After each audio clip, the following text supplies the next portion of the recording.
Halo, selamat pagi anak-anak. Salam sehat selalu buat kalian semua. Pada kesempatan ini kita akan melanjutkan kegiatan pembelajaran kita ya anak-anak. Pada pelajaran yang lalu kita sudah belajar berkaitan dengan zat aditif, di mana zat aditif diartikan sebagai sejumlah zat yang ditambahkan ke dalam makanan sehingga dapat mengubah warna, rasa, tekstur, mungkin ketahanan dan lain-lain, sehingga berbagai zat makanan yang ditambahkan ke dalam makanan itu bisa lebih menarik, ya mungkin lebih nikmat dari segi rasa. Itulah zat aditif. Nah, pada kesempatan ini kita akan belajar bagian kedua, yakni zat aditif. Nah, apakah itu zat aditif? Nah, zat aditif adalah sejumlah zat yang apabila dikonsumsi itu dapat menimbulkan ketergantungan. Yang maksud ketergantungan itu adalah apabila kita misalnya mencoba mengkonsumsi jumlah zat yang disebut zat adiktif itu, maka kita akan merasakan uh, ketagihan atau ingin menggunakannya secara terus menerus. Mungkin kalian pernah menyaksikan ada misalnya seorang yang biasa minum kopi. Nah, jika orang yang terbiasa minum kopi ini dalam sehari tidak minum kopi, maka ada banyak keluhan yang terjadi, bisa dikatakan lemas, malas dan lain sebagainya. Karena itu berarti orang tersebut sudah mengalami ketergantungan terhadap kopi. Nah, begitu pula mungkin kalian juga pernah melihat, mendengar, menyaksikan ada seorang perokok. Misalnya seorang tukang bangunan yang bekerja seharian menggunakan tenaga dan pikirannya, mengeluh, merasa lemas, merasa tidak nyaman, merasa tidak semangat dan sebagainya ketika mereka tidak merokok. Oleh sebab itu dalam sepanjang pekerjaannya mereka sambil menghisap rokok supaya katakanlah tubuh merasa terus bersemangat. Nah, itu satu contoh kecil berkaitan dengan zat yang disebut dengan zat adiktif, yakni sejumlah zat apabila dikonsumsi menimbulkan ketergantungan. Ya, baiklah anak-anak, kita mulai saja belajar kita ya.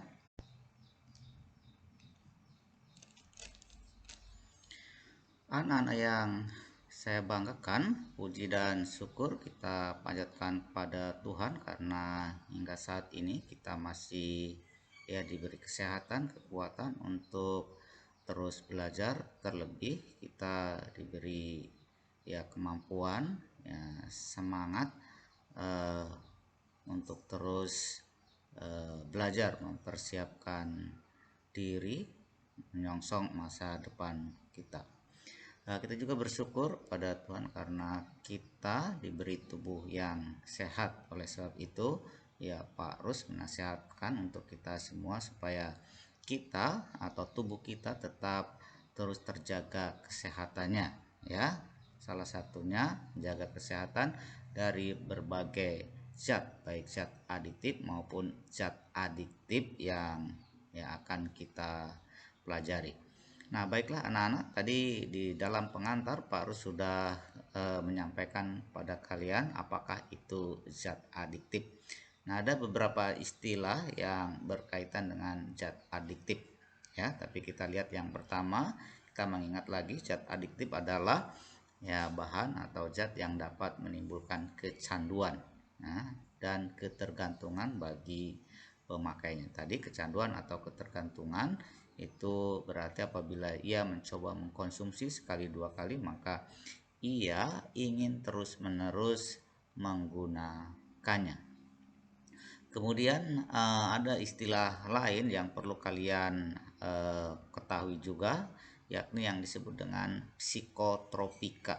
Nah, istilah psikotropika itu berarti mengarah pada bahan atau zat, ya, sejumlah zat baik yang bersifat alamiah maupun buatan yang bukan tergolong narkotika yang berkhasiat mempengaruhi ya, psikis atau sistem saraf atau psikoaktif pada susunan saraf pusat. Nah, zat aditif dan psikotropika yang dalam istilah sehari-hari dikenal dengan istilah narkoba, narkotika, dan obat-obatan berbahaya, atau juga dinyatakan dengan istilah nafsa, narkotika, psikotropika, dan zat adiktif adalah zat yang berasal dari tanaman atau bukan tanaman yang apabila dimakan, diminum, dihisap, atau disuntikan ke dalam tubuh manusia dapat menurunkan kesadaran, hilangnya rasa nyeri, dan dapat menimbulkan ketergantungan dalam berbagai golongan dan tingkatan. Itulah yang disebut dengan zat adiktif dan ya zat psikotropika. Nah, kalian harus memahami ya dampak negatif ya bagi kesehatan tubuh kita berbagai zat yang disebut atau yang dikategorikan sebagai zat adiktif dan psikotropika ini.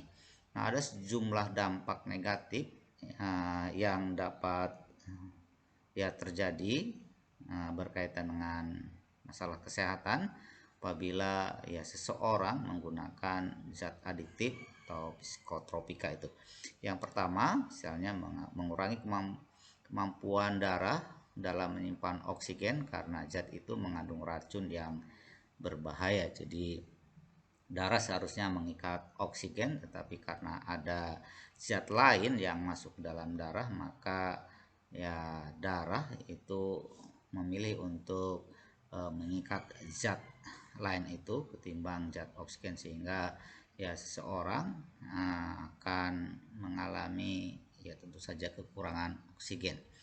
Kemudian yang kedua, mengakibatkan kanker, ya menyebabkan kesulitan dalam bernapas, tentu saja ya karena seharusnya oksigen yang ya ia terima dan dimasukkan ke dalam tubuh tetapi dikuasai oleh zat lain yang berbahaya.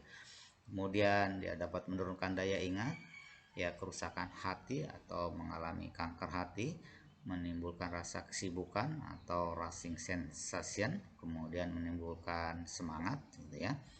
Kemudian merasa waktu berjalan terasa lambat, pusing, kehilangan keseimbangan tubuh atau mabuk, timbul masalah kulit di sekitar mulut dan hidung, menimbulkan euforia, ya, mungkin rasa senang yang berlebihan gitu ya, mual, muntah, sulit buang air besar, ya dia dapat mengalami kebingungan itu yang disebut dengan konfusi, dan dia berkeringat, pingsan, dan jantung berdebar-debar.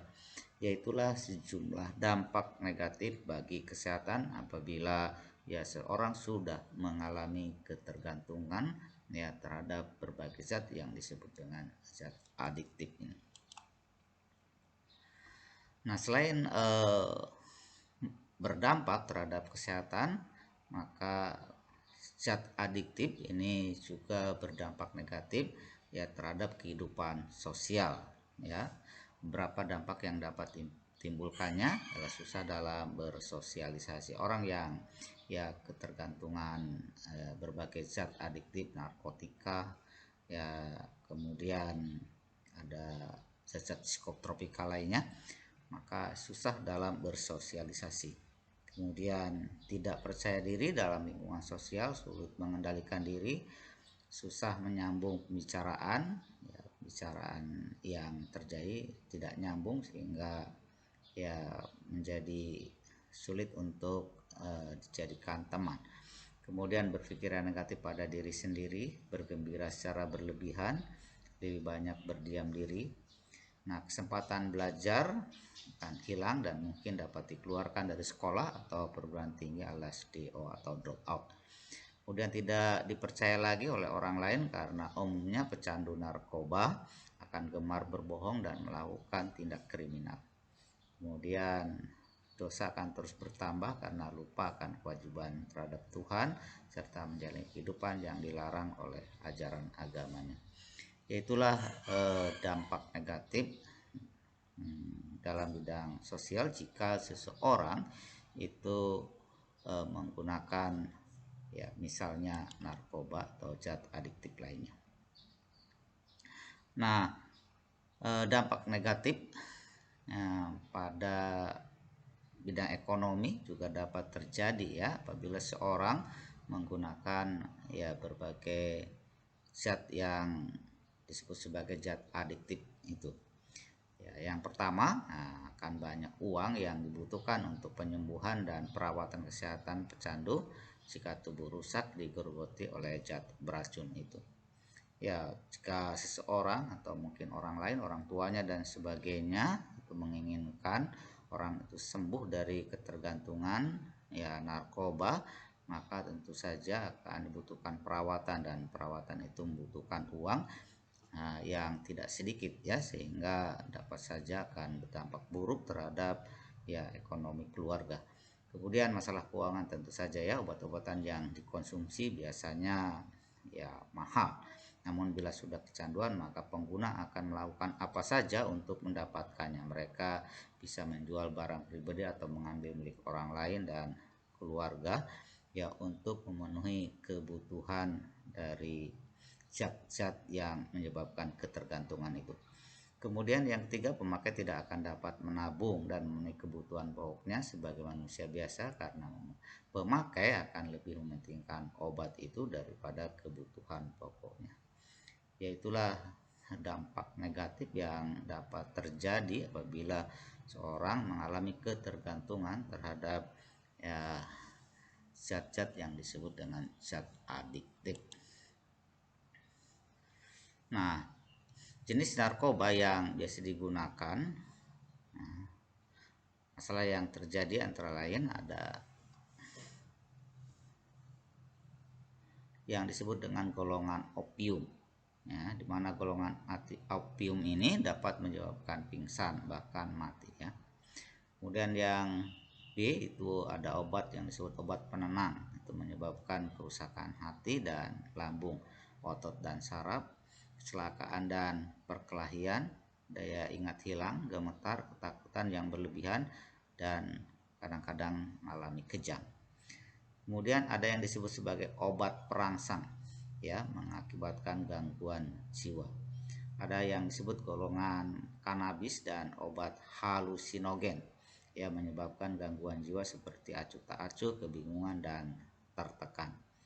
Kemudian ada tembakau, ya juga dapat menyebabkan gangguan paru-paru dan jantung karena tembakau dikonsumsi dengan cara menghisap ya berupa asap, sehingga asap yang masuk dalam paru-paru tentu saja akan mengganggu kinerja dari paru-paru itu sendiri, dan berbagai zat yang dihisap itu kemudian diserap masuk dalam darah sehingga juga dapat berpengaruh terhadap kinerja jantung. Ini ada beberapa jenis zat adiktif yang mungkin saja berasal dari tumbuh-tumbuhan ya yang alami. Ada yang disebut dengan tumbuhan ganja, ya. Biasanya ganja dipakai dalam bentuk dihisap seperti rokok. Nah, ganja dapat menyebabkan gejala itu merasakan gembira, kemudian tertawa tanpa sebab, santai, ya lemah, bicara sendiri, mengantuk, menguap, susah tidur, ya pengendalian diri kurang. Nah, ganja ini sering juga disebut sebagai ya tumbuhan yang dapat digunakan oleh ya manusia yang bersifat rekreatif. Ya, oleh sebab itu maka seorang yang mengkonsumsi ganja akan merasakan ya gembira, santai, kemudian ya yaitu gembira dan santai merupakan ya bisa saja dampak yang ditimbulkan, tetapi dampak yang lain ya ada mengantuk, menguap, susah tidur dan pengendali kurang. Kemudian ada tumbuhan yang disebut dengan opium, ya. Opium ini biasanya dipakai, dan ketika dipakai maka gejala yang dapat ditimbulkannya ada ya rasa gembira, tertawa berlebihan, bicara sendiri, cenderung berbuat kerusuhan, mual, susah BAB, ya pupil mengecil dan napas berat. Tapi biasanya ya seseorang mengkonsumsi opium itu ya untuk membuat tubuh atau dirinya menjadi ya merasa gembira, kemudian nyaman mungkin ya, kemudian merasakan kegembiraan yang berlebihan, tertawa berlebihan, bicara sendiri. Tapi dampak yang lain itu dia mungkin mudah marah sehingga dapat mudah sekali membuat kerusuhan, membuat onar, dan susah BAB, pupil mengecil dan napas berat, karena itu berarti ada gangguan pada paru-paru. Kemudian ada yang disebut dengan kokain, ya. Kokain dipakai dalam bentuk dan bisa dihisap, ya, kemudian atau disuntikan. Kemudian gejala yang ditimbulkannya suka bicara, ya gembira berlebihan dan gaduh, gelisah, detak jantung meningkat, demam, nyeri, ya perut mual dan sampai muntah, ya.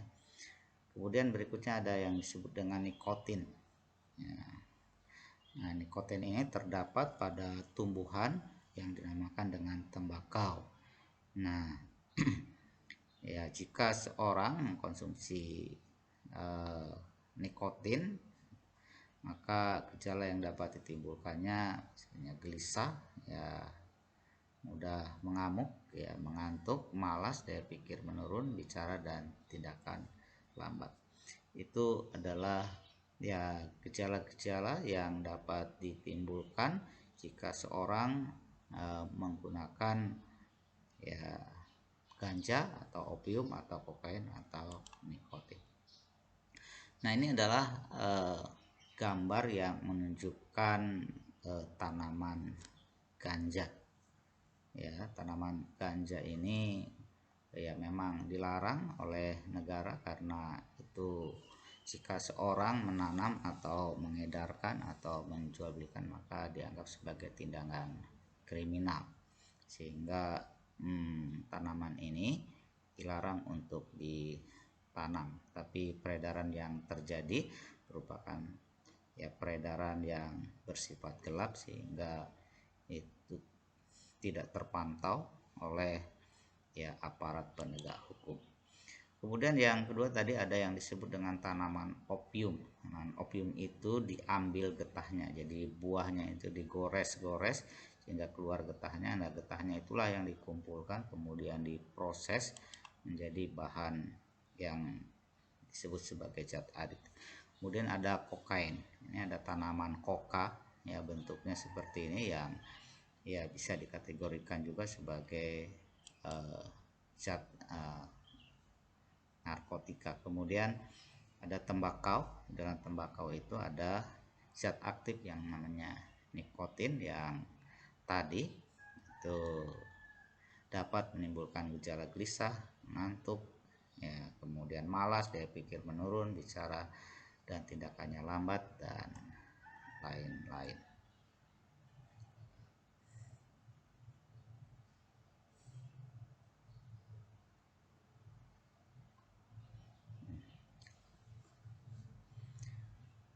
Kemudian setelah kalian tahu atau mungkin mengenali ya sejumlah zat yang ya dapat menimbulkan ketergantungan ini, sekarang kita akan lihat bagaimana ciri-ciri dari seseorang yang sudah ya kecanduan narkoba, ya. Kita lihat dari segi fisik, ya berat badan turun drastis. Biasanya ya para candu narkoba itu memiliki ciri badannya kurus drastis karena mungkin makan ya makanannya berkurang, tergantungan kepada zat narkoba itu, maka ya badan jadi kurus hingga berat badan turun drastis. Kemudian buang air besar dan kecil kurang lancar, ya, kemudian mata terlihat cekung dan merah, muka pucat dan bibir kehitam-hitaman. sembelit atau sakit perut tanpa alasan yang jelas, tangan penuh dengan bintik-bintik merah seperti bekas gigitan nyamuk, dan ada tanda bekas luka sayatan, goresan, dan perubahan warna kulit di tempat bekas suntikan. Nah, itu ciri-ciri dari seorang yang sudah mengalami kecanduan narkoba. Dari segi emosi, ya bila ditegur atau dimarahi dia malah menunjukkan sikap membangkang, ya atau marah. Emosinya naik turun dan tidak ragu untuk memukul atau berbicara kasar terhadap anggota keluarga atau orang di sekitarnya. Kemudian nafsu makan jadi tidak menentu dan sangat sensitif dan cepat bosan. Oleh sebab itu, maka dari segi mungkin ciri yang lain, ada bola mata yang mengecil, ya, kemudian hidung dan mata berair, bersin-bersin, menguap, kemudian banyak keringat, mual-mual, muntah, diare, nyeri otot, tulang, dan persendihan.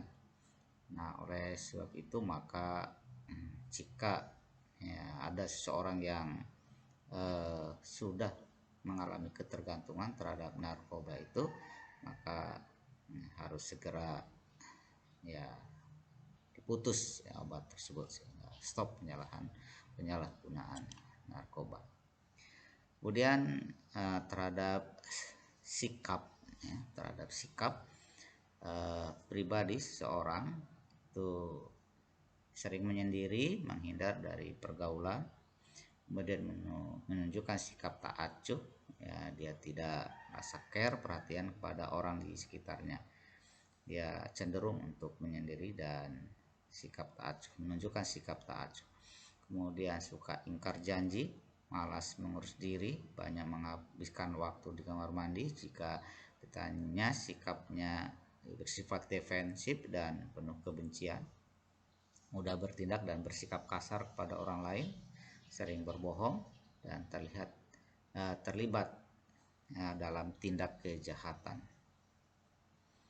Nah, itulah ya ciri-ciri dari perubahan sikap secara pribadi ya bagi orang yang sudah kecanduan atau ketergantungan dari narkoba. Nah, upaya pencegahan dan penyalahgunaan ya narkoba. Ya, kalian harus juga paham ya bagaimana jika ada seorang yang sudah mengalami ketergantungan terhadap narkoba. Ya, upaya pencegahannya dan penanggulangannya adalah menjaga diri sendiri dan teman terdekat dari hal yang menjurus ke narkoba. Ya, pendekatan pada siswa sekolah, latihan peningkatan percaya diri. Percaya diri itu tidak dibangun dengan mengkonsumsi narkoba ya, tapi peningkatan percaya diri terhadap atau di lingkungan sosial kita itu perlu dilatih, sehingga kita perlu latihan untuk peningkatan percaya diri, misalnya ya melalui olahraga dan lain sebagainya. Melatih remaja mengelola situasi sehari-hari melalui pendekatan pemecahan masalah dan curhat. Ya, remaja yang masih bersifat labil ya secara kejiwaan sebenarnya adalah ya orang-orang yang mudah dipengaruhi oleh ya lingkungan sekitarnya, termasuk ya narkoba. Oleh sebab itu maka remaja harus juga beri kesempatan ya untuk mengelola ya situasi sehari-hari melalui pendekatan masalah-masalah dan curhat. Jadi apabila mengalami masalah itu ya diharapkan ya para remaja ini curhat kepada orang yang tepat, misalnya kepada guru BK, bukan pada teman-temannya, dan kemudian terjerumus ya ke dalam ya mengkonsumsi obat-obat yang terlarang. Memberi kegiatan yang cocok pada kehidupan remaja, mendorong partisipasi pada kegiatan yang positif, memberi kesempatan agar remaja mengembangkan kegiatannya, membentuk perkumpulan dan gerakan anti narkoba, saling memberi dukungan dan kasih sayang, dan meningkatkan keterampilan dasar dan lain-lain untuk ya bisa mengelola dirinya sendiri sehingga ya dia dapat terhindar dari zat-zat yang dapat menimbulkan bahaya bagi tubuhnya. Ya, selain dampak yang buruk terhadap ya diri sendiri, terhadap orang-orang yang mengkonsumsi obat-obatan tersebut, tapi sesungguhnya ya zat adiktif dan psikotropika itu ya tidak sepenuhnya ya buruk seperti yang kita pahami ya. Nah, dalam bidang kesehatan ya, zat adiktif dan psikotropika itu digunakan untuk mengatasi sejumlah masalah. Nah, penggunaan obat-obatan yang tergolong nafsa tadi dalam bidang kesehatan antara lain morfin digunakan untuk menghilangkan rasa nyeri yang hebat yang tidak dapat diobati dengan analgesik atau obat penahan rasa nyeri non narkotik. Jadi operasi pada tubuh orang sakit misalnya di rumah sakit itu tentu saja menimbulkan rasa nyeri yang sangat hebat karena sayatan-sayatan pada bagian tubuh akan menimbulkan rasa nyeri. Nah, untuk menghilangkan rasa nyeri itu biasanya ya para pasien itu di bius ya menggunakan ya narkotika ini. Kemudian ada yang disebut dengan heroin digunakan untuk menimbulkan depresi atau mengurangi refleks batuk yang lebih kuat dari morfin. Kemudian ada barbiturat digunakan untuk menghilangkan rasa cemas sebelum operasi. Kemudian ada amfetamin digunakan untuk mengurangi depresi yang ditimbulkan oleh obat penghambat susunan saraf pusat. Kemudian ada meperidin digunakan sebagai analgesia. Ya, analgesik tadi menghilangkan rasa nyeri ya. Kemudian metadon digunakan sebagai analgesia bagi penderita rasa nyeri dan digunakan pula untuk terapi pecandu narkoba. Ya, itulah anak-anak informasi-informasi yang penting yang perlu kalian pahami ya berkaitan dengan zat adiktif dan psikotropika. Jika kalian masih kurang paham, silakan kalian putar videonya ya kembali, dan apabila masih juga dirasa kurang, kalian bisa membaca buku cetak kalian.